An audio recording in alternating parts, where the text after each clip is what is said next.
Chelsea don't do. So here's the thing. They've got 120, they've got £274 million of losses over the last 2 years. Financial fair play runs in 3-year cycles. So here's the thing that they'll have to be able to achieve next year is an ability to be able to reduce that down to 105 million. Now, they'll either be factually correct that they've got allowable adjustments of 120 million quid or something in that order, something significant after the sanctioning, and they have to have that as an allowable adjustment. If you can allow Aston Villa and all the Premier League football clubs and Palace and Everton to make allowable adjustments for COVID, you've got to allow Chelsea to make allowable adjustments because they were sanctioned. That's not normal business. You can't suggest that because Roman Abramovich was sanctioned by the British government and he was forced into selling a UK asset, that somehow the lack of revenue that came in for 6 months or circa 6 months and everything that was taken away from them cannot then be adjusted back. So let's see if that number brings it down to a level that's more inside the range, because if it doesn't, and it'll be a matter of fact if it can or it can't, then Chelsea will be sanctioned.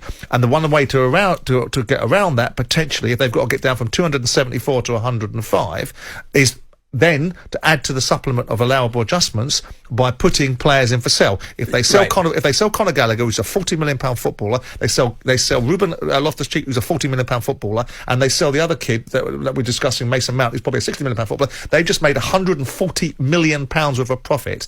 And by the way, they've spent £600 million, which they've capitalised over 8 years on each player, so it's depreciating at 75 million quid. There's your answer. You tell me it's good business.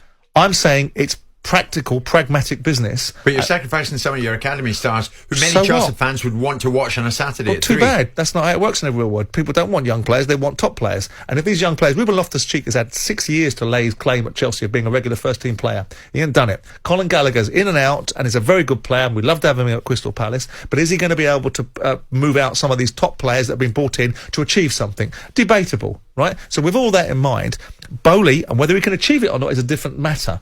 But there's no reason to suggest he can't achieve it. Are you telling me there's going to be no one wanting to buy Colin Gallagher? Are you telling me no one's going to want to buy Ruben Loftus-Cheek? Are you telling me no one's going to want to buy Mason Mount? Because I can tell you if you did say that, that would be ridiculous, because we all know there would be a massive big market for all 3 of those players. So how did they get the spend of 600 million under the 105? Well, first and foremost, it's not just about what you spend, it's about what you bring in, and it's about how you capitalise these players. As I've told you before, if you buy £600 million worth of players and put them on 8-year contracts, you're taking £75 million of profit every year. And you're eroding it by 75 million because you're depreciating. You sell one player. He sells one player for 60 million quid. 90% of that depreciation's gone. Look at Chelsea's depreciation over the last 6 or 7 years. Their net depreciation is about 40 million quid after players going in and players going out. They've got £400 million a year turnover.